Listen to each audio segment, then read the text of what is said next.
Hi Paul, Phil Beever here from the Wilderness Club. Just want to recap on our lesson yesterday morning and what we worked on. So one of the first things we looked at really was your setup. We can see here your hand line.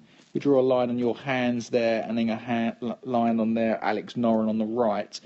We'll see as you go to take the club away, you're going to see that your hands go to the right of this blue line quite a bit. And what's happening there, that left arm already is getting away from you, or disconnected was the right word I was looking for, but also we can see the club head is going outside of the line. That starts the chain reaction on the way back incorrectly. So from here you're just lifting your arms into a backswing as opposed to actually turning your chest, and we can see that evidently when we actually get to the top. We can see your arms are in quite an upright position, but actually the core here is not rotated at all.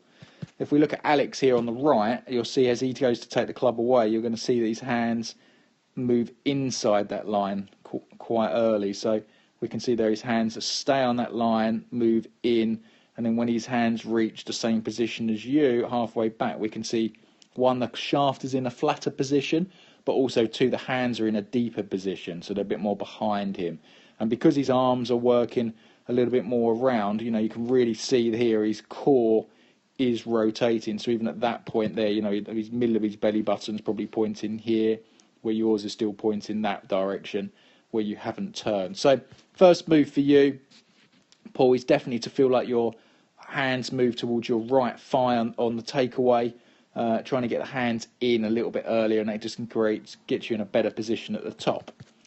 Downswing, start of your downswing is terrific. I mean, beautiful shallow in action here. We can see here the shafts on one line. As you start to shallow, we can see now it's coming down another line, and that's a really good move, and that's a good sign of a good player.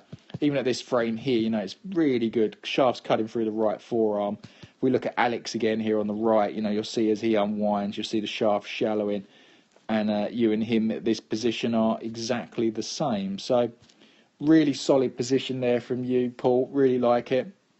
The next thing you needed to just tidy up for me was on the way through. If we look at on the way coming into impact, we're very grounded, not a lot of turn. I wouldn't say the hips are open, the shoulders are still square, so everything's still pointing the same as at setup. Where if we look here at Alex coming down into impact, as he's rotating there, I mean, look how much more dynamic, that foot's off the ground. We can see a lot of his left leg there. His hips are probably pointing this direction, so is his chest. So he's a lot more open. And we need to create room. And one of the things you said to me, you have this little curtsy in your swing, and that's purely because you're trying to create room.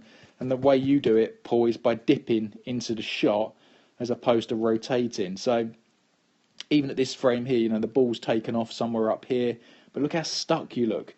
Your hips are still over there. This foot's stuck down. It's going to put tremendous amounts of pressure on your spine, as opposed to if you look at Alex at this position where you are. I mean, look at his hips. Hips are down the line, chest is down the line. And it's going to feel very different to you, but it's going to be a bit more natural. You think of your tennis and squash days when you hit the ball, you would never dream of stopping in the position you are there, with your racket there. You'd be in a nice full position. So I want you to work on this foot here like Alex has got. He's nicely unwound. That foot's pointing straight down the line. I want your right foot to work on that. And I think the way we tried to achieve it was we made some tiny little half swings to say here. And then we just started to accelerate the body. And then think about the left hip. I think if you think about turning the left hip, everything will go with it. I know you had a feeling for it anyway, and you started to achieve that. So recap, let's get these arms moving in on the way back. And on the way through, let's get that body fully unwinding and be a bit more aggressive. We've got loads of room to start hitting it harder. The harder you hit it, the more the body's going to wake up, and you're actually going to hit straighter and longer shots. Really enjoyed working with you, Paul, and hopefully see you soon.